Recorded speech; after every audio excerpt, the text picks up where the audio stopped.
Welcome back to Raw the Podcast. I'm your host, Allie, founder of TheCheekyClean, a wellness brand empowering conscious consuming.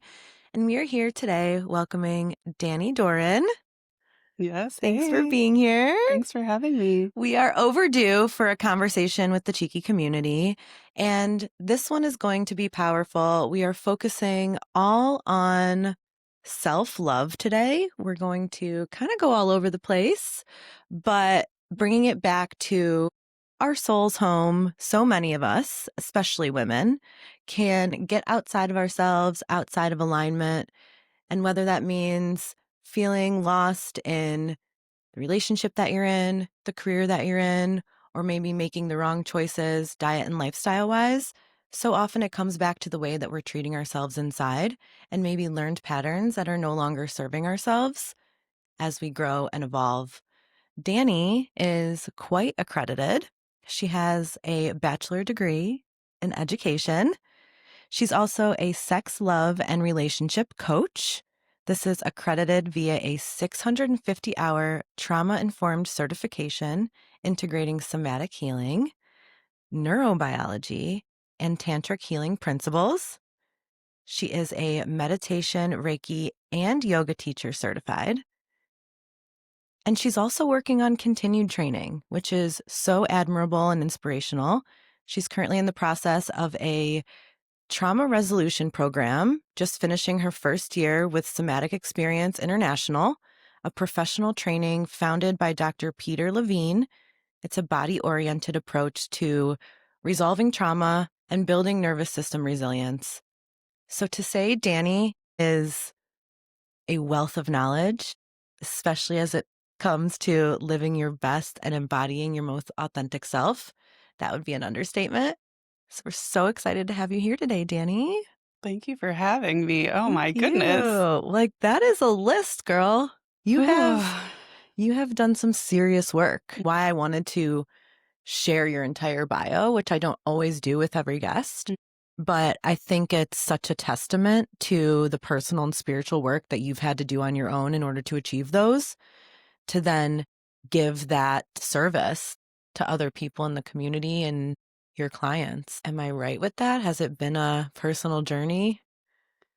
Oh yes, to say it's To been a say the personal least. journey is to it's Yeah. been quite a ride.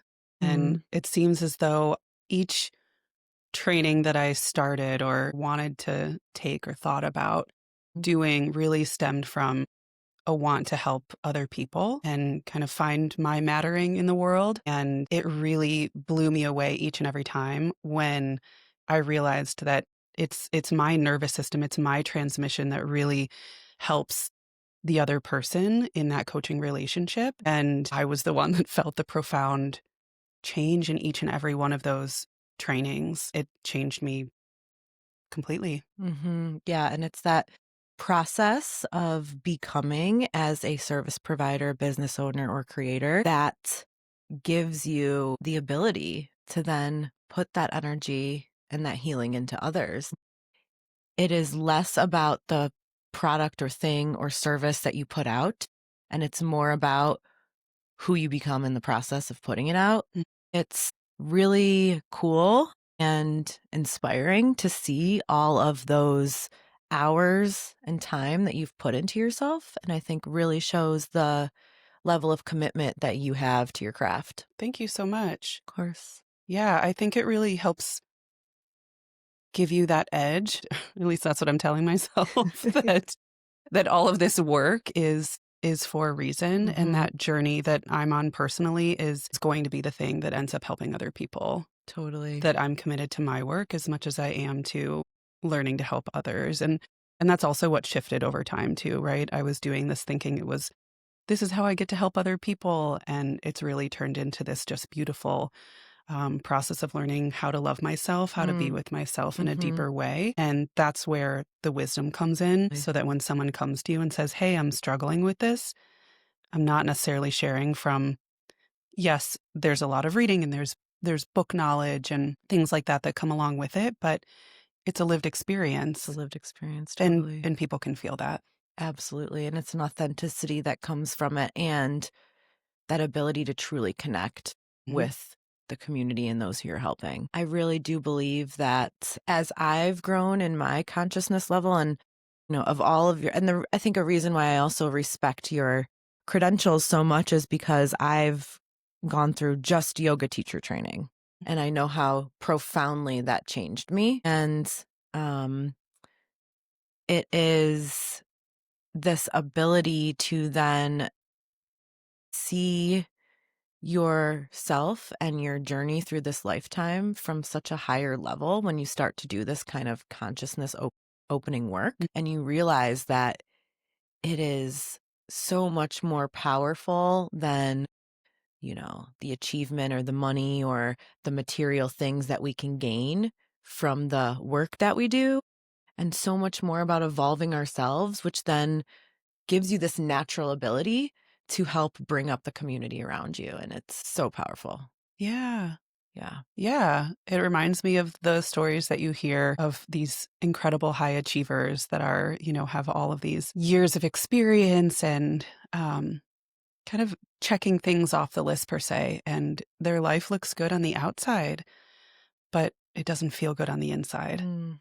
And that's really what I've been trying to shift in myself of, yes, there's all these trainings and wonderful things. And there's a part of me that does like that, checking it off the list and Yeah. saying I am credible because of this training. If you're not doing the internal kind of assessing and introspection and really being with yourself, even those parts that are very hard to see, Yeah.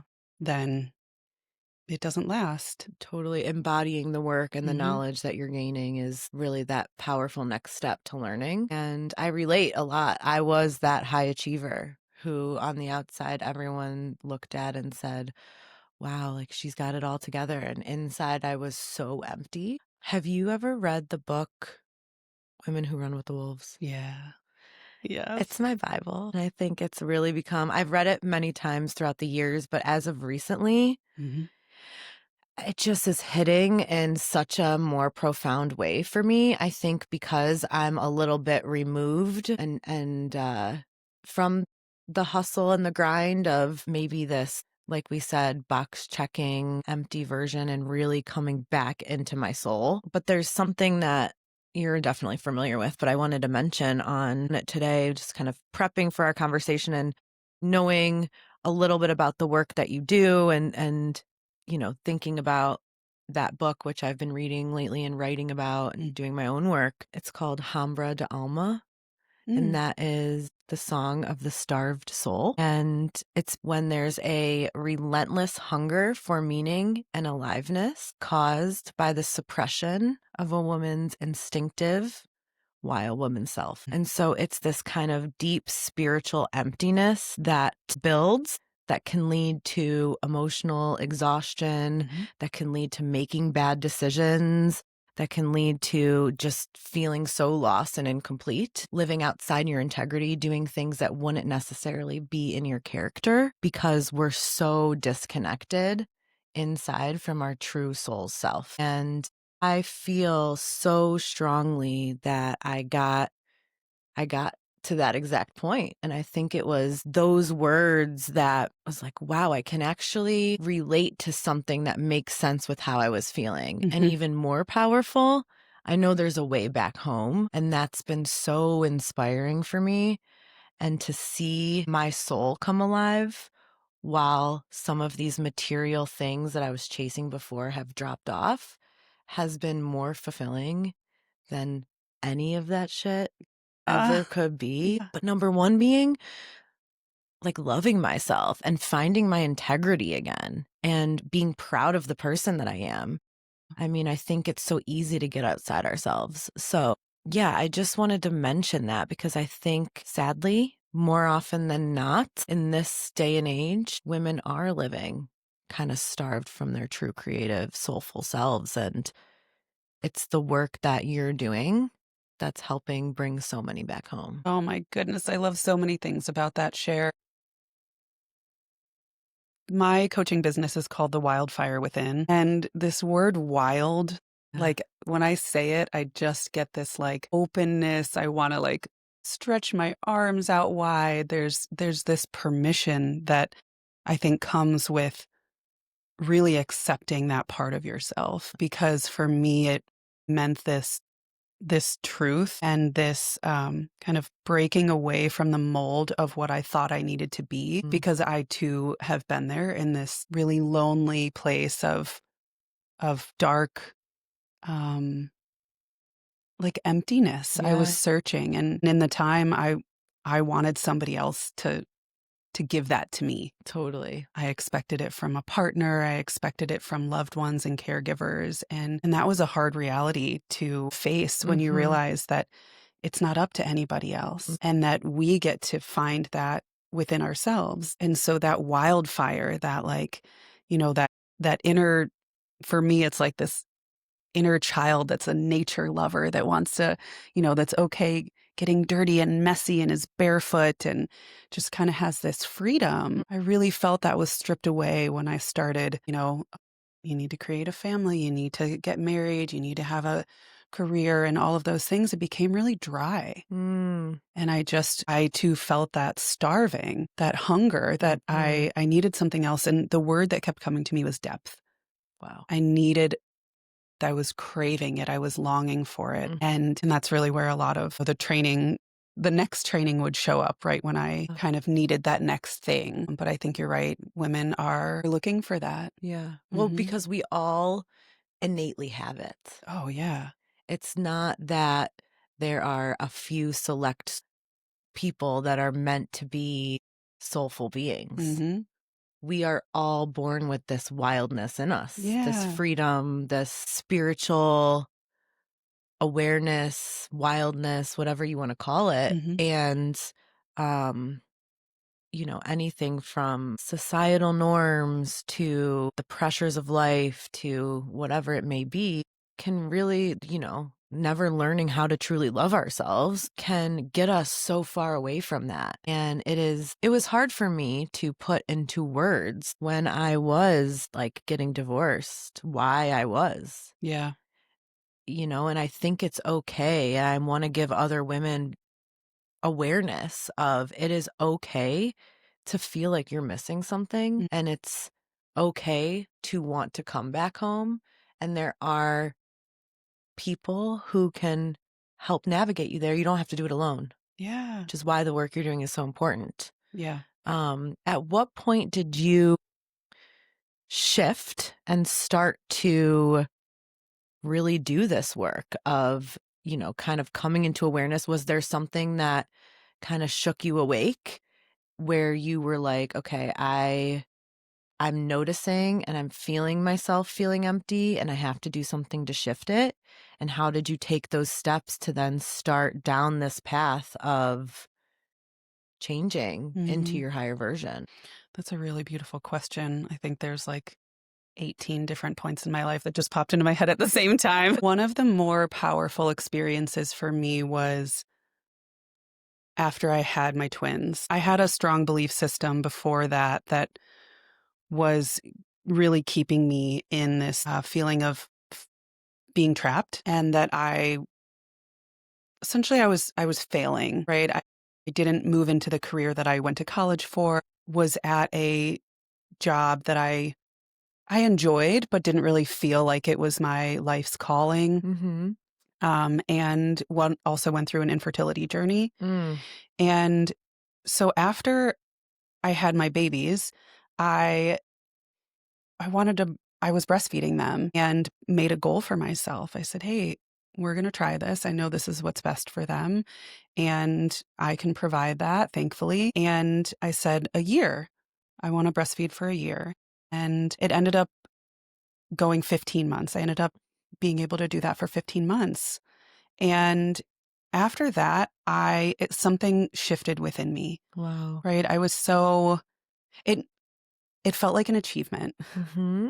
It felt like an achievement that I was really able, that me and my body, and I know this isn't everyone's path. Some people, it's not possible for them, and I honor that. But for me, it was really a path of awakening, of Mm-hmm. really, because it made me so much more attuned to my body. Totally. And it was the most, I think, honoring of my body that I had ever been in my whole life, and appreciative of what my body was Absolutely. doing. And I had never been appreciative of my body in that way. And so at the time, it boosted my system, boosted my self-esteem. And I said, well, if I can do that, maybe I'm not the failure that I thought I was. And what can I do next? And that's when I decided to take on my first meditation training with the Mindfulness Center. And I Mhm. said, hey, I'm going to follow what excites me. And that was brand new too. So again, I had been in this space where I was just kind of floating along, right? And not really, had some down points with starting a family and, oh, maybe this isn't going to happen for us. And really kind of being in this space of, I don't know what's next. Totally. Once I kind of had that little jolt to my system, I said, all right, I think I'm going to listen. And I went ahead and did it. And that felt like, slowing down and meditating and taking, an hour out of my day, even 20 minutes out of my day at that point when having twins and Right. running a business and being in a marriage, I felt like such a rebel. Right? I felt like Yeah. I was, pushing against everything that I had been taught. If I was just going to go sit in a room and be with myself for 20 minutes. 100%. It's so powerful. I did a episode last week where I talked a lot about meditation because of exactly what you're saying. It's this unconscious programming. Our brain is a computer. It's 95% of our brain. And it's based on what we're exposed to, whether it's societal, family, whatever it may be through growing up.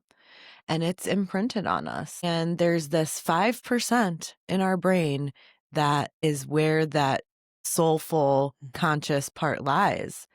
And you can't tap into it unless you're in stillness, unless you quiet it down, take the external out, and really go inward. And meditation gives us that opportunity. Mhm, And it is rebellious in a world where productivity externally is king. mhm.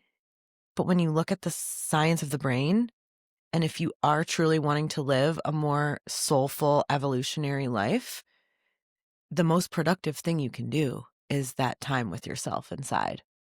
And it's so simple, yet so shifting. Profound, so It profound. is. It's wild. So I'm so glad that you were able to like that changed my life too, meditation as well. Mhm, But going back to your breastfeeding journey, I think that's so cool because it's almost like it was this primal mhm, act mhm.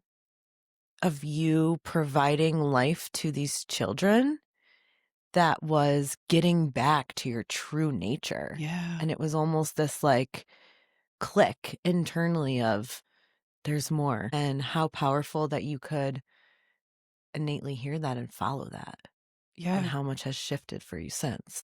It was this trust. I was developing a trust. It didn't happen overnight, Mm, but it was over time, yeah. right? And that was really the start where I said, "Oh, there's sensations that I've never felt. There's, and before that I would have discounted, Mm-hmm. right? You go through years of drinking alcohol and Yeah. doing things so unconsciously and all of that you're numbing so much. Mm, And so when I had those babies and I had to, I had two. So it was they need to be fed. mm-hmm. And at that point I was like, okay, well how do I learn the language of my body Totally. so that I can provide and I can be there. Mm-hmm. And it shifted so much for me. Yeah, it's very interesting, all of these things that we do. When you do start to come back home into your body, into yourself, you start to notice all of these unconscious routines, habits, lifestyle choices that we've chosen for ourselves that are so out of alignment with that soulful version, whether Mhm. it's drinking alcohol, whether it's the relationship that we've chosen, whether it's eating inflammatory foods. Like I've found as I started to really do internal work that everything for me has been shifting externally. And it's not surprising when you really think about it, because we are taking that time to, like you said, to learn about our bodies, to learn about our souls, and to have the courage then to release the fear and start making some of those choices for ourselves, which can be so difficult, Yeah. but is so brave. Yeah. Yeah. It's powerful. And it's really brave. I'm thinking back to what you said earlier about, when you want it, you weren't really sure why you were getting a divorce or why you wanted to leave your marriage. Mhm. And I think it's really brave because I didn't have the words at the time. Yeah. But I was meditating and I was with myself in such a deeper way that I knew something needed to shift. Yeah. And I think connecting with other people, sharing what felt true for me, sharing the frustrations, sharing the truth of the agony that I was Yeah. in was really helpful, Mm. because then I was able to hear myself better. I'm an out loud processor. Yeah. So I really needed that mirror and that space holding Mhm. to be able to share that, so that I could then start to formulate what it was that I was experiencing. Absolutely. Because, in my experience and many others that I've spoke to too, but they weren't raised with parents or caregivers or mentors that shared their experiences openly and vulnerably. So I think it makes sense that we didn't have the words. We had Absolutely. never heard it before. Absolutely. We, you know, Women didn't have the courage or really the ability at the time to leave marriages. It was too unsafe, Mm-hmm. right? And thankfully, now we have the ability. There's some safety in that, but it comes along with good community and feeling supported and having Yeah. people to be there for you, because we have the possibility now. And I mean, really, it's giving yourself the permission Mhm. to follow that thing, even if you don't know exactly where it's going to take you. That's so powerful. And I think it was almost this lifetime for me of escaping myself and so deeply needing to reconnect with myself. Like, I can only describe it Mhm. as I almost chose my marriage as an escape route Mhm. again, to not have to be on my own, to feel the things that I needed to feel, and to come back home to myself. Yeah. But ultimately, when I think things really shifted for me when we started to try to have kids, and I realized, and it's like I didn't really like fully know it because I still had to do so much work. But there was something in me that was like, I am not the person that I want to be when I bring life into this world. Like, I'm so Mm. far from myself. And that's why this isn't working. It took a long time. I mean, when I first left my marriage, I think I made a series of bad decisions to try and find and grasp at that escape again. But it wasn't until recently that I've truly spent time in solitude after a lifetime of relationships or drinking or smoking weed or anything to not feel, that I've finally found this peace and this hearing of who I really am and Yeah. what I really want and what my values are and how to live in my integrity and being brave enough to. And it's not an isolation, it's a solitude. Yeah. And when you can find, to your exact point, those people in community that you can share that experience and time with, there's nothing more valuable. And that's why I wanted to talk a little bit more about it today, because it can be so isolating. And I do think there was a time in there where, honestly, until I met Lisa, that I was just going through it on my own, Yeah. and until I found someone who kind of gave me permission Yes. to feel these things and to choose myself, it was hard to make that conscious choice. It's definitely something that I think many women can feel really alone with. And it's like, I wish I could go back and like tell myself, like, just take the time and take the process. But I'm still in it, and I'm sure you are. It's a constant state of evolution. And I think that's what's so cool about this lifetime is we do have the opportunity to grow and change. And that's such a beautiful thing. Yeah. I mean, what I'm hearing you say is that relationships are a mirror, right? And so in your friendship with Lisa, you felt a sense of safety. I'm Mhm. putting in words here, but there was perhaps a sense of safety. that you then felt held enough to be able to share your experience Totally. without being shamed, without being judged. And you were able to then expand your capacity to be with yourself in a bigger way. Yeah. Right. And when I look back to marriage and how I was so in that state of starvation and hunger and wanting something different, I really desired a mirror that was that loving, safe space. Yeah. Right. And I think partners can move through those difficult times of that, starvation or that spiritual longing, that Together. wanting deeper love Yeah. together. I do think it's possible. Yeah. Which is really a fun mentality to have, even still after having, being through divorce, is that I do think it's possible, but you also need to learn how to create safety with each other, Yes. how to be able to be with yourself in a deeper way, but also co-create that within the partnership. Yes. And I think that can change everything, right? Yeah. And again, we're maybe talking about two people being on the same growth path, which isn't always possible. Right. And that's where coaches come into play. Yeah. That's where mentors and teachers come into play, Totally. because you can then find that path and kind of have that connection with somebody else.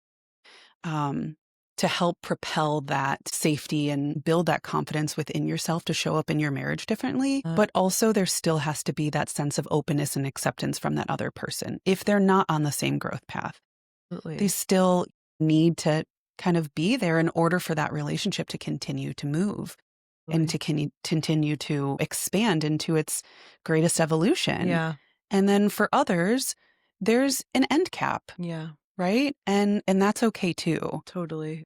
You're exactly right. You can have that evolution, but it evolves you in two separate directions. And hopefully that's exactly where, those two beings needed to be Absolutely. at that time to see it. And Absolutely. I think I'm the type of person that sometimes needs like the bigger shift. Like I don't want to do it. I was terrified. It was pretty much the thing that I feared the most, was to get a divorce and to say that I am a divorced woman. I know. That is, or a single mom. Right? Yeah. There's checking that box on the sheets you have to fill out. Why is there I know. a divorced box? Why? That box is so offensive. Like, I'm also just like a human, right? Who's like, asking? yeah, To ya. that Yeah, but that's the thing, is we put so much weight in society on partnership. And I do feel like it is one of the highest levels of evolution, is to be in a partnership where you can help each other grow and evolve and continue to become your highest version. I think sometimes where we get tripped up, and where I did personally, is feeling this pressure to be in the partnership before I've done the work on myself. And I'm not saying that they have to be separate, but just me having went through such loss so abruptly, it was this like instinctual fear of being alone and survival. That is why I felt so grasping for someone to be near me. Yeah. And looking for them to save me versus doing the work to also save myself. And it's so scary, but also so empowering when you realize that everything we need is within us. And I couldn't agree more that relationships are a mirror. And I think that's what was so jarring for me about the more challenging relationship that I was in after my marriage, is because we live in this era of narcissists. Everywhere you look on social media, it's like, these are the signs of a narcissist. This is what this person's doing to you. Like, I really feel like it was a mirror for me. And it brought out, as hard as it is, that's a hard ass mirror to look in, what you are attracting into your life because of the fear that you're exuding and living in. And Yeah. it's like, until you change, you keep attracting that type of vibe. So when people say, all I do is attract toxic men, Mhm. to me, that's a sign of deep personal shifts that are available to you. Correct. And that awareness has brought me more peace than any, validation from a narcissistic Instagram post ever could. Yeah. You know what I Because they mean? are everywhere, aren't They're they? everywhere, because it's like we're just looking for someone to blame. We are. And when you look at it, it's like it is a mirror. Yeah. And this is in your experience to teach you something. Yeah. That is so, again, it's a hard pill to swallow, because you might have to look at the dark parts of you. But that's how you overcome. And it's worth the work. Exactly. It's an exposure of your shadow. It's Yeah. an exposure of the darkest parts of you that are really difficult to see. Yeah. Right. And I mean, true narcissism stems from so many things, childhood trauma and, really unfortunate events. So I think it's a little wild to me that the internet has kind of taken this by storm and said, labeling pretty much everybody that has any sort of selfishness, let's call it, is deemed a narcissist. When I think it's more nuanced than that, right? But if you are someone and I was that person, right, that was attracting relationships that were not in service to my highest good. But when I really look at it, I was the one that was propelling this. Exactly. I turned the good ones away. Literally. So the ones that were ready to love me and wanted to be there and hold me and support me and all of that it didn't feel right for me. And I just, I don't think I could have said it at the time, but I really just kind of avoided that. Yeah. I've looked back at that and go, oh, wow, that really missed out on that one. Totally. Because that's how I feel about my ex-husband, honestly. And that's why it's a hard pill to swallow, because it's almost like, I love what you said about you can do the work together. I think it's finding the right support to do the work together. Yes. Because just normal couples therapy isn't teaching you how to tap into that starved, soulful self to bring you back together. So tell me a little bit about the work that you do for couples who are trying to overcome challenges or regain their intimacy or continue to grow together, because I do think your work is unique as compared to just like a talk therapist, so to say. Sure. Yeah. There is talking involved, obviously, right? We're in a process, we're in a journey, but it's more nervous system work. So when I went to couples therapy, it was a kind of like a bitch fest, right? And so from an oversharer and someone that likes to talk and I process out loud, right? I was essentially given a stage to share any and all things that were going wrong.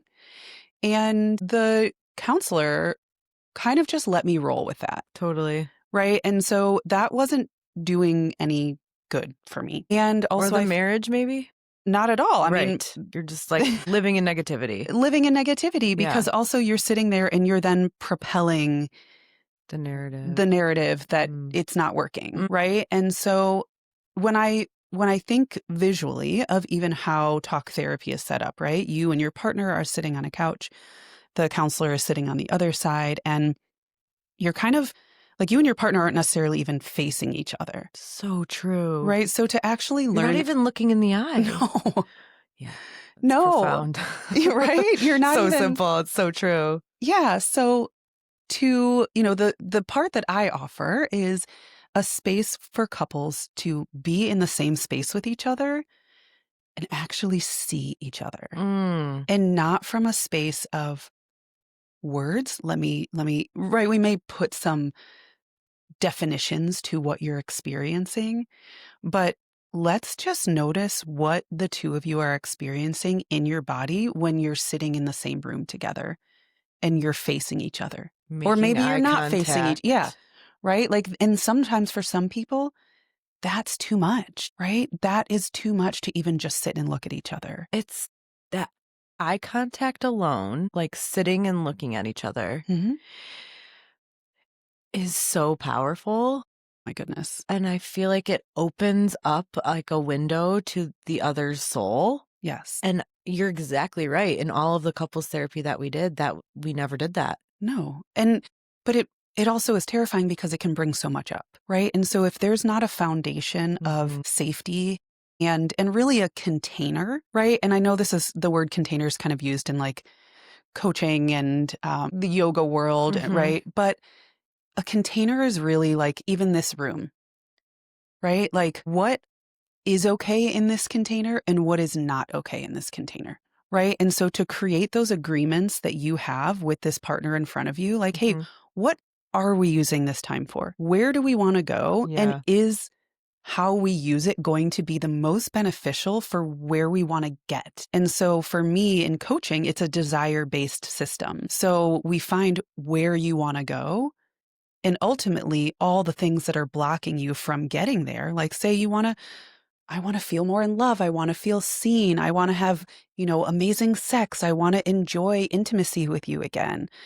Those are all desires. Mm. And so when you're sitting in the same room, looking at each other, eye to eye, guess what's going to show up? All the ways that are stopping you and preventing you from getting the thing that you really want and know that it's possible, right? And so Mhm. I think that's the profound shift that you create the container and then you allow the nervous systems to kind of start doing their dance, Yeah. right? Because you and your partner are living in a pattern. You're Mhm. living in a dance. Totally. One person steps this way, the other person steps that way. Maybe it's close together, maybe it's far apart, maybe Yeah. it's a combination. Yeah. But you need to learn the dance of your nervous system first Totally. in order to then understand what you're working with. Mhm.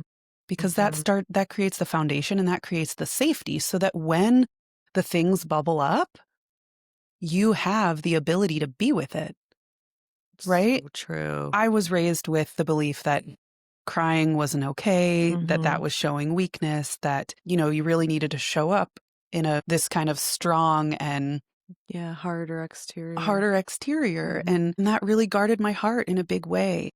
So when I was with someone that was actually ready and willing to be there for me in that way, I mean, I'm going like this. I'm moving my hand like around my heart because it was like the armor, like a I can knight just kind relate of went so like much. "Drrrt," and Yes, locked it up hard. totally. And for me, that's you need to be able to be with that and notice that that's there Yeah, before you can then move to the next step. You can't push through that. 100%. It's again that awareness internally of what you are doing to block yourself from that love. Yeah. Yeah. It really is. Instead of just, and again, it's taking a look in Mm. as it relates to each other versus just you do this, you do this, you do this. Right.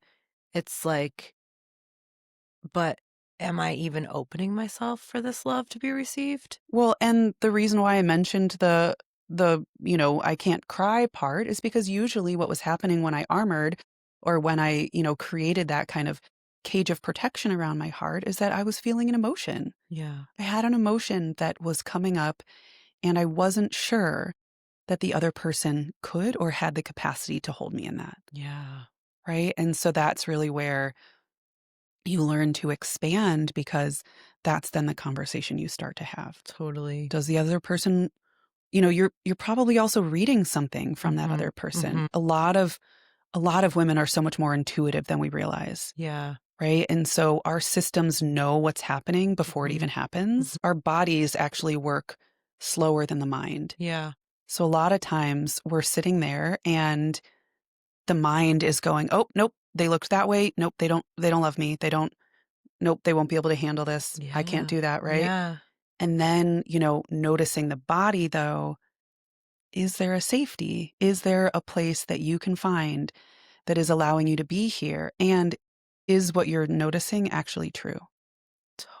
Right? Or is Like, it a hey, narrative you're telling or is yourself? it a narrative you're telling Mm. yourself? Like, hey, Absolutely. I'm feeling an emotion right now and like I kind of want to let it out. Is that okay? You know, that's a really vulnerable ask to someone that's been hiding Mm. behind that kind of strong exterior. But wow, what kind of connection can bloom from allowing that vulnerability to show? Yeah. I mean, Yeah. that's really the way to come back together or build something new, is to be willing to be your true authentic self.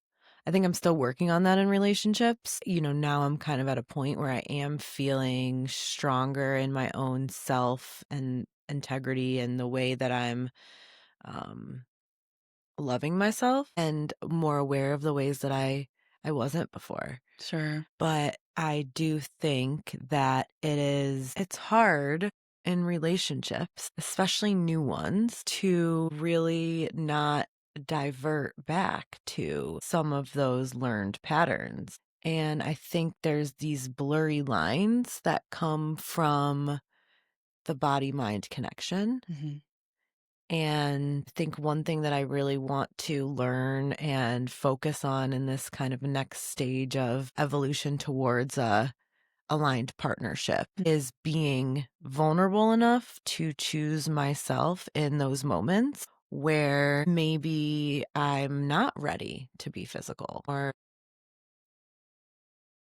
maybe I do need to speak how I'm feeling instead of just making someone feel comfortable. Yeah. Um, your blog post this week was really powerful.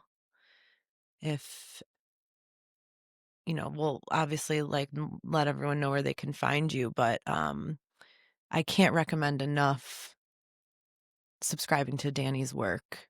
It is so beautifully written, but just raw and vulnerable. And I just felt myself so much in the words that you were writing. And I put a quote down on my notes that you wrote. You said, "If I shared my truth, he might leave me. He might not love me. He might like me less. If I said what I was really feeling, our whole life might blow up. No more security," whispered my primal reptilian brain. And I think that is just so profound. And it blurs this line when we do just ignore that true instinct inside to speak our true vulnerable selves and then, somewhat disown ourselves and just go with what we think we're supposed to. It changes that physical connection forever almost with that person moving forwards. It's like then you're stuck in that cycle of, now I've already compromised my integrity. Sure. And now I'm in this habit of not really letting this person see me. So am I really being open for this person to be an aligned partnership if I'm already not feeling aligned with myself? So how do you, navigate yourself through those moments and other people to find the strength to live in that vulnerable space? And why is it so important, do you think? Oh my goodness.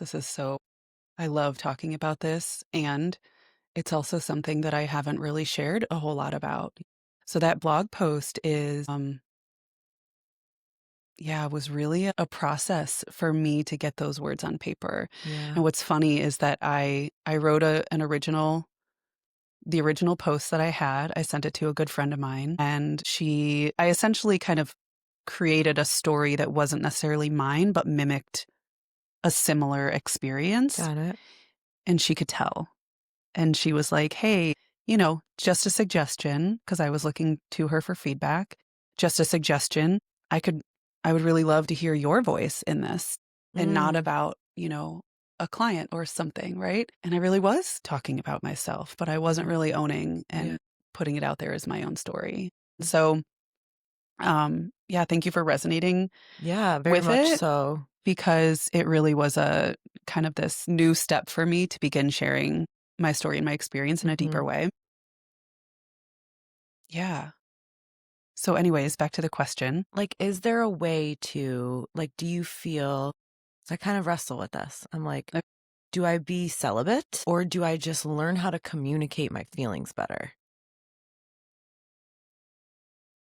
And like, how do you know when it's safe?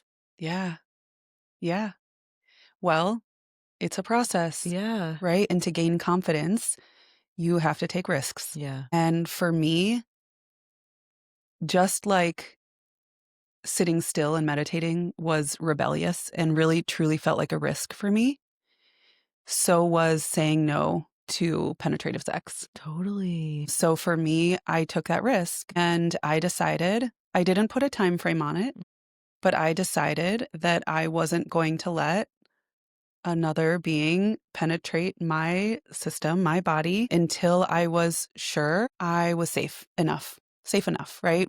In your own body. In my own body. And Yeah, I do powerful. want to share about even the word safety, right? Safety's been something that I have been learning how to cultivate in my life Yeah, for many years now, but we really can't be 100% safe, right. right? So saying that we're safe enough, Yeah, I or feel like, when I'm safe kind of yes. thing. Yeah. Well, it also sounds like an achievement, Yeah. right? We're like, oh, well, when I'm safe or when I'm healed, Yeah, yeah, right? It's yeah. like this place that you've arrived. Yeah. But truly, this is a lifelong journey for me. Mhm. I know this is going to be a lifelong journey for me. Yeah.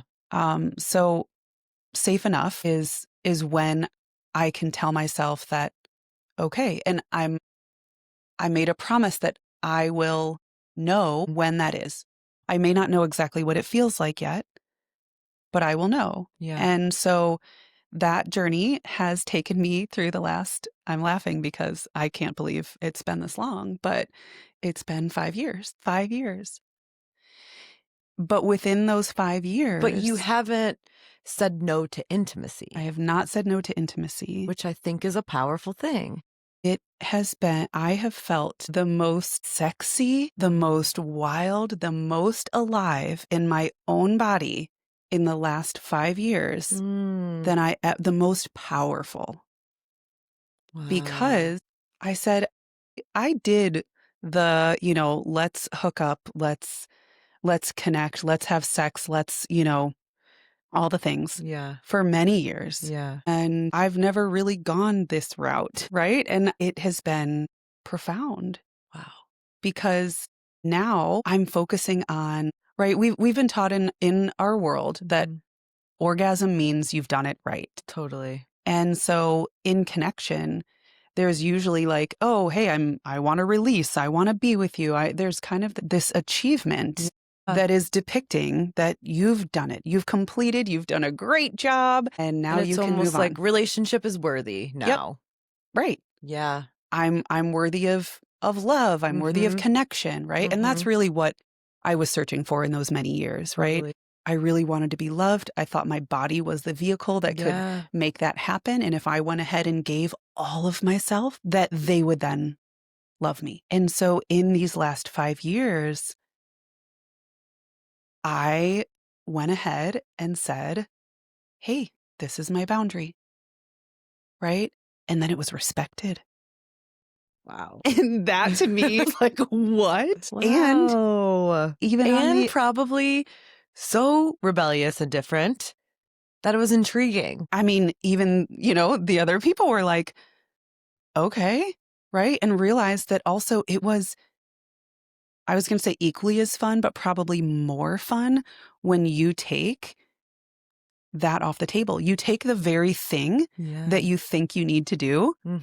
off the table in order Mhm. to have pleasure, Yeah. right? Suddenly your awareness just expands. Your sensations come alive. So, I mean, now it's like I can literally take my fingers and brush it against my own skin, and I can actually feel that. Yeah. And I can actually go, "Oh, wow, I can tell you what it feels like."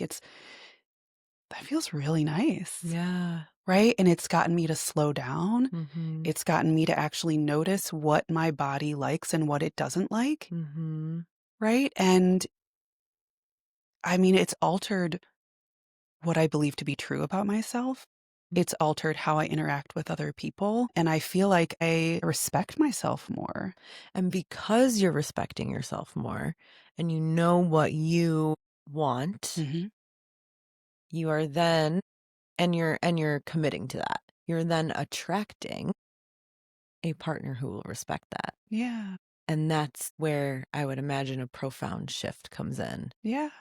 Because when you are just disowning yourself in that way, I think it's easy to keep attracting people who just want to hook up. Right. Because you believe yourself to be worthy of that level of connection. Exactly. right? And you're like, okay, I guess this is it. Exactly. It's a mirror. I guess that's enough, Wow. right?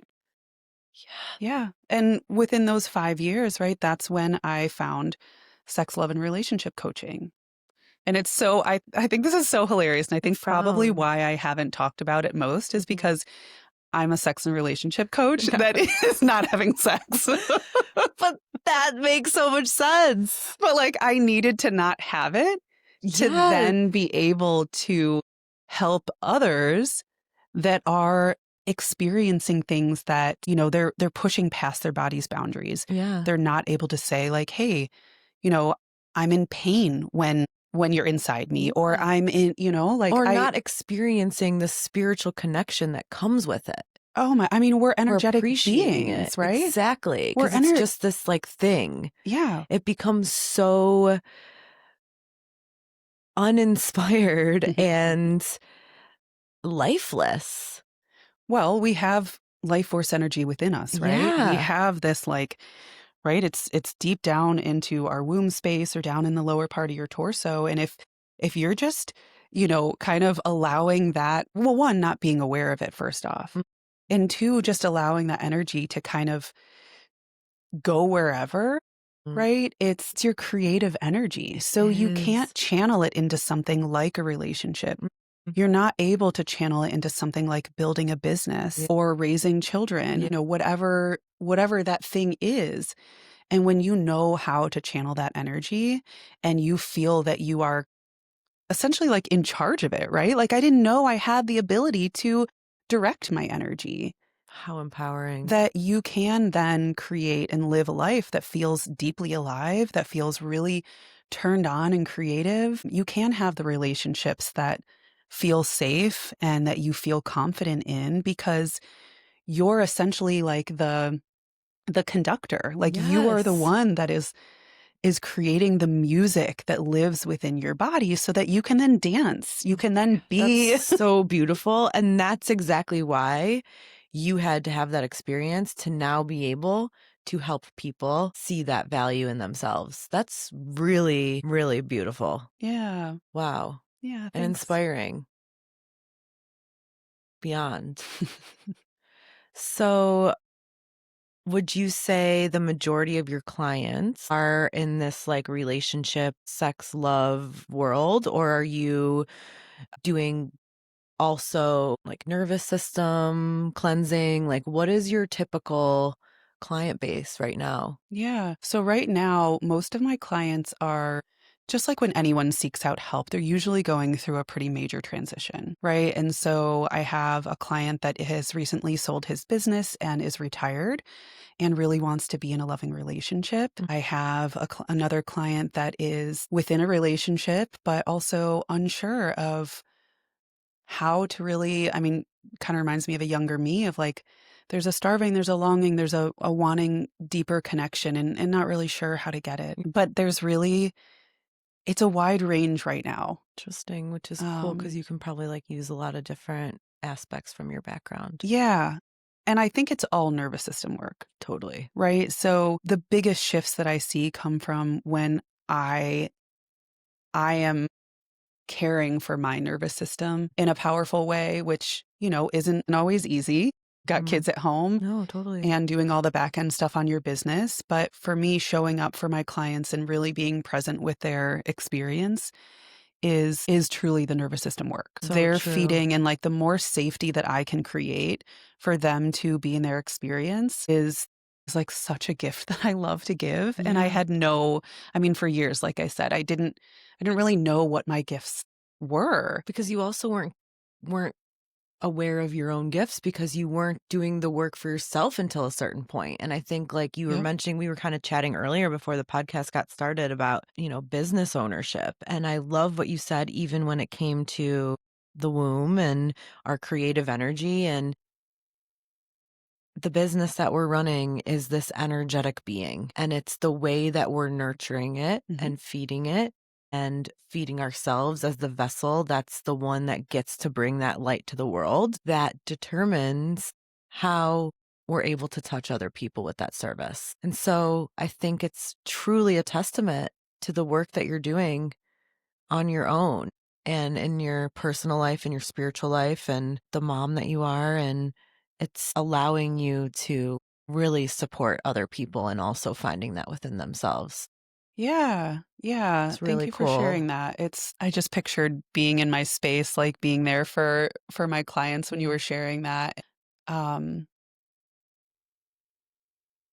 that is the relationship.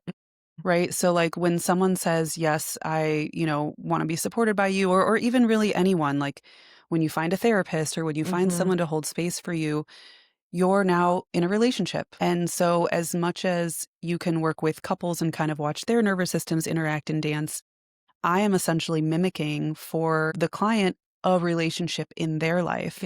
They don't necessarily know that, right? But it is the dance that Yeah. we do that they Yeah. are essentially like we're essentially trying to untangle. Really. So a lot of people come when they've had, maybe developmental trauma where they needed a certain type of care when they were younger that they just didn't get from a caregiver, Yeah. right? They needed to be held, they needed to be able to feel their feelings, they Mm-hmm. needed to maybe have that person kind of ask them the question to check in with themselves versus fixing it or doing it for them. Yes. Helping them become aware. Yeah, which I mean, my generation, our generation, like had a lot of stay-at-home moms. So we had a lot of moms that did a lot of stuff for us. Mm-hmm. So I have my work when I'm the client is when someone says, "Hey, what do you think?" And I go, "Wait, wait, I get to weigh in on this?" Yeah. Right? And so That's really cool. the people that I work with now are just amazing souls that kind of need that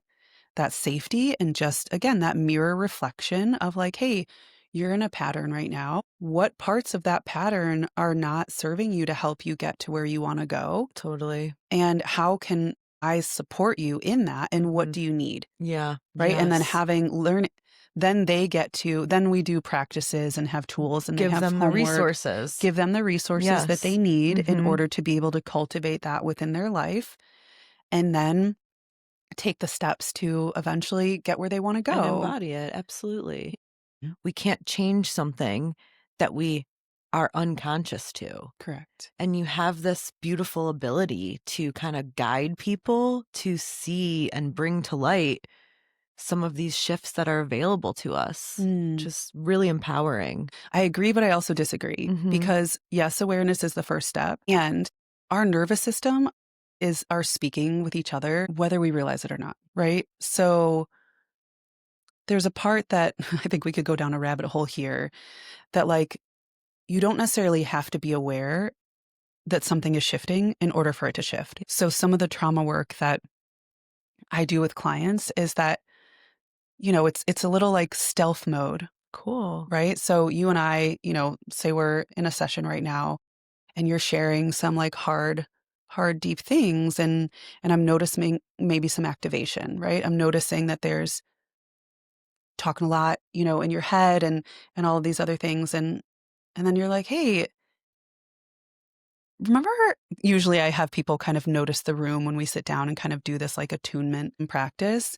I'll take them back to what they noticed about the room. So like, Allie, like what did you notice in this room that like is really drawing your attention? Right? And so they're not necessarily aware that we're doing anything, but guiding them to notice something that feels safe or that feels, whatever it was that they noticed in that beginning kind of attunement To shift that to nervous shift that system. nervous system Wow. is it's like it's kind of under the radar.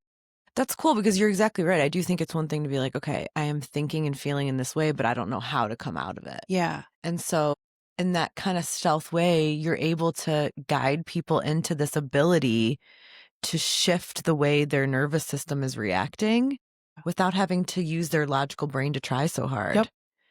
And that is really cool Yeah. because it becomes, I'm sure, this like learned experience then. It's like then when you're outside the room with the coach and you're having a heightened experience, you learn these skills to come back to safety, Yes. which is really, really powerful Yeah. and Well, not react outside of ourselves, maybe. yeah. And that Mhm. goes back to that, right? In the blog post I wrote, the reptilian brain, Yeah. right? That a lot of times we're for the oversharers, for the overthinkers, for all of that, like we're doing that out of survival a lot of times. Yeah. we're talking about it, we're sharing, we're like, trying to figure it out. And that's all coming from our prefrontal cortex. That's all coming from this like evolved brain that, Mm. yes, mammals have, thankfully, but we have a part of ourselves that just innately is attuned to survival. And so Totally. when we can come to that place of, safety and thriving and just kind of being where you're able to look around, you're able to like, really just see something on the wall and be like, oh, oh, and the more I sit with that, right? Your nervous system starts to recalibrate. Totally. The recalibration Yeah. outside of the And programming. that's your reptilian brain. Like that's something that you Switching. don't necessarily have to understand cognitively, Yeah. but it will start to happen. Wow. So is the training that you're doing now nervous system based? Mhm. Why are you kind of in this next step of credential? Is it to take this type of somatic healing to the next step? Yeah, I'm so glad you asked that question because it was a really major choice for me to invest in this program. But it's something that I sought out specifically because I experienced it from a teacher of mine. Mm-hmm. And it was so profound. I think I've said that word like 6 times today. Profound. It's Yeah, so amazing. it hits. It really does. Yeah. So when I went on this kind of rebellious journey, right? Meditation was rebellious. And then it was sex, love, and relationship coaching. But that was based in Tantra. In Tantra, there's a lot of awakening practices. And awakening sometimes means activation. So a Mm-hmm. lot of times in those practices, and even somatic breath work that I'm trained into, they're larger activating practices that can take your nervous system into those survival states. And while they can be very opening and like, I mean, it really cracked me open, right? It was kind of radical. It's a different alternative And form it of was like an healing. unknown Yes. space. An unknown space. It was exciting. Mhm. But what ended up happening is that I was running these workshops that were breathwork focused, Mhm. and we would breathe for a full hour. And I was very well aware that it was going to crack some people open, and they didn't have the support to be able to deal with what was coming up. Totally. Right? They had sexual trauma, they had childhood trauma, they had all these pieces showing up, and I felt that I was teaching this. It was Mhm. a responsibility that I was carrying that was saying, "Hey, they need to have these other, you know, there needs to be more to it." Yeah, and the resources to then Yes. handle what comes up, Right. And so I kind of process. yeah. And so because that was my experience where I had gone into some of these big, like, peak experiences, right? So some of the somatic breathwork and tantric practices are essentially like ayahuasca or, some of these peak experiences where you go into them, have this wild awakening, and then basically wanna, like, blow up your whole life, and Mhm. you have no idea kind of how to piece it back together afterwards. Yeah. Right, and so again, that's not everyone's experience, and that that was my experience, but in kind of a smaller way, but I felt like if I'm really going to make this my life's work and make this be my business, I wanted it to be credible, and I wanted people to trust me, and I felt Totally. like I couldn't gain people's trust if they came to a breathwork class, said, "Yeah, this is really great," but then went home and kind of felt really disheveled or didn't know what to do. Yeah. So I really listened to that. And Somatic Experiencing International is a widely known organization that works with acute and chronic trauma Mhm. um, in a really subtle way. Cool. And I say that like so, like that was a big deal for me Yeah. to not need to go into these wildly activating experiences and just be with the subtle was again like kind of the shift that I needed because you figure what, if someone can't really feel their body, you might need something big and powerful to start to feel it. Right? And I don't wanna downplay that experience if that's what Mhm. someone feels that they Mhm. need. And also, that's not sustainable. Sustainable. It's not. Perfect word for it. So, the long term, what we're really Yes. trying to do is shift the nervous system from a foundational level to make it so that it is just small little increments over time to Mm. actually see the lasting change so that you can then evolve, but not overnight. And ultimately live in this new frequency, Correct. not just have the isolated experience of it. Yes. Wow, that's incredible. And I Yeah. think probably ahead of the time, because it does seem like the kind of popular thing is Mm. to go and have a big experience. But I think that's where there is an opportunity to provide resources, sustained healing, and learning how, even this year, it was like I was going to go to India and like pull myself out of my comfort zone. It's like I have to have this big thing. And then it's like, no, like a spiritual experience comes in here. It's in the day to day when I don't have something big going on Yep. that I'm able to shift my nervous system and my energy. And I Yeah. think um, it's a learned practice and a skill that has to come with resources, time, space, and knowledge. Hmm. And you're able to learn how to provide that, it sounds like, through this training, which is really needed for so many of us. Yeah. It's cool. It's really cool. I love it so much. I'm the cohort that I'm in is, many of the people, there's a couple coaches, but Mhm. most of the people are therapists, practitioners, and people that have been essentially holding space for, many years and Mhm. went to school and college for this. And so at times I can kind of question, like, am I okay? Is this where I'm supposed to be? I think my experience with having these like peak experiences and kind of going through this and then coming to that subtlety is an edge that I get to bring that, Absolutely. I think therapy is valuable.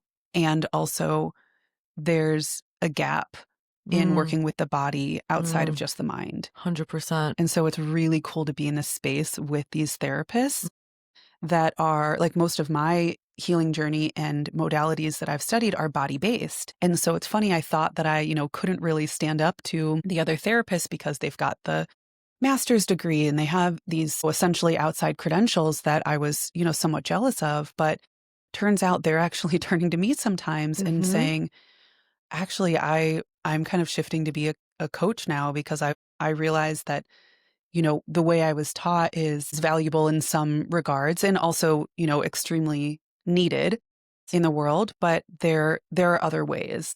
Uh, And so I'm really, It's like merging that mind-body connection. yeah, That's really yeah. powerful. So I can work alongside therapists as well, which a Yeah. lot of my clients right now have a therapist and are working with me as a somatic practitioner. So it's like a supplement. It is.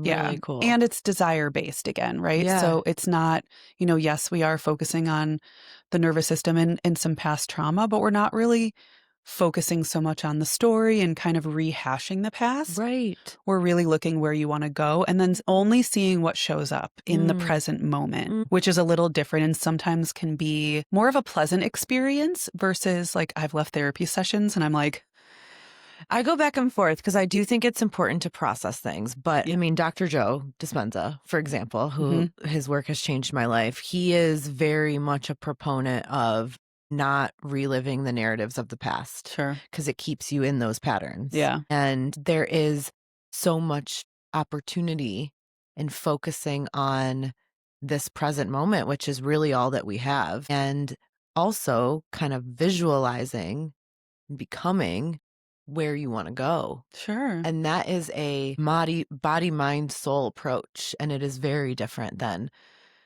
psychiatry and some of the medical resources available today, Sure. healing techniques. And, Yeah. it's kind of gotten to a point in our society where there is that gap, I think, and you're able to close it with your work. Yeah. It's Well, and cool. and there is talking is a part of it, right? Absolutely. Because you're noticing the sensations in your body, or maybe you're even noticing the things in the room, right? You can start outside of the body if the Mhm. body's too scary and Mhm. and feels too big, but you're essentially using the body kind of as the like the portal, right? The portal to see what it is, and Yeah. then you get to process like what's coming up in the present moment. So Wow. I feel like it's a nice combo. Mhm. Um, And a holistic approach. Truly. Selfishly, I want to keep you here all day. I know you have a client. I do. But your work is incredible. It's so unique. Honestly, like we need to have you back on and talk even more Mhm. because I just think like, yeah, you're a wealth of knowledge from experience, from the people you've worked with, I think, but then also your own experience and the training that you've thrown yourself into. Thank you for sharing it today with my community and every day and the things that you're doing, girl, the way you're showing up in the world. It's really beautiful. Thank you for having me. I really, really loved it. I loved, again, that mirror that you've been able to share with me of just reading a line from a blog. And I'm like, wait, That was me. I wrote that? What? Yeah. So thank you. So Thank where you. can people find you, whether they want to, couples do work with you, or as we talked about, any of the things today, do some client work with you, or more just learn a little bit more about the work that you do?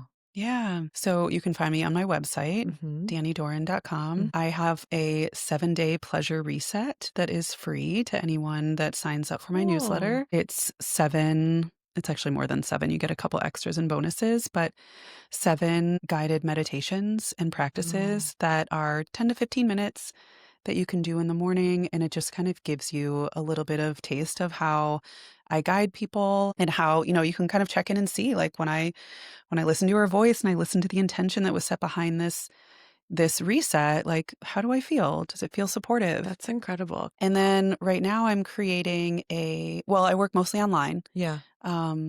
I probably in the future will have an office to see people in person again. But right now they're online sessions and they're 60 to 75-minute sessions, individual or couples.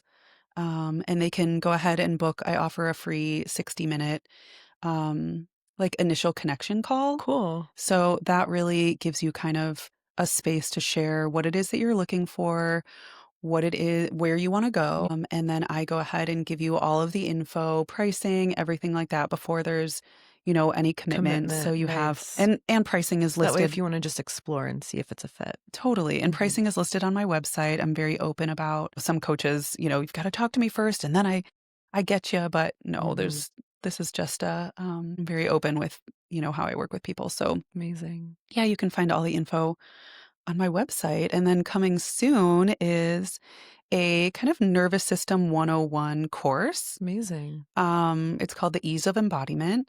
And it's going to be short videos teaching you about the nervous system. And then also some practices. So it's a combo of education and practice. Yeah. Where you can just kind of take that first step. I think there's some people I've come in contact with that they're like, I love you and I want to work with you. But also they know that I offer a deep container. And so they are going to see shifts in their life and they are going to kind of need to face the parts of themselves that maybe they haven't seen in a while. And so I want to be kind of compassionate and really honor that process and let this course be a step into kind of just seeing what's available, noticing what's happening in your body, maybe learn some of the language, knowing that I want to empower those to be able to make the choice that really feels right for them. So it's kind of a trust building piece. It's also a really fun creative project for me to get a lot of the things I've been studying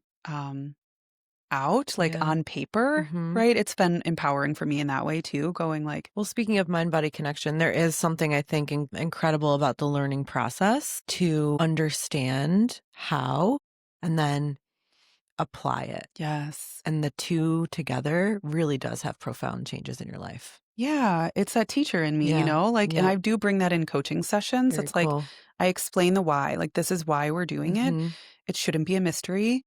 I know I mentioned the stealthy kind of ways you can work with the nervous system, but it's all with, permission, obviously. There is a little bit of a unknown there that I think can be difficult to then sustain and process. Correct. So the knowledge piece is really cool. I think it creates a lot of safety, at least for me. Yep. That's what I feel I've needed. Same. I want to know the why. Same. I'm a very curious, human. So I appreciate you saying that you think that'll be helpful. That's for sure. It's validating. So for when me. does that come out? Well, my creative process doesn't have a timeline at the moment. I thought I was going to have it done in a weekend because that's also how my brain works. Yeah. I think I can bust it out.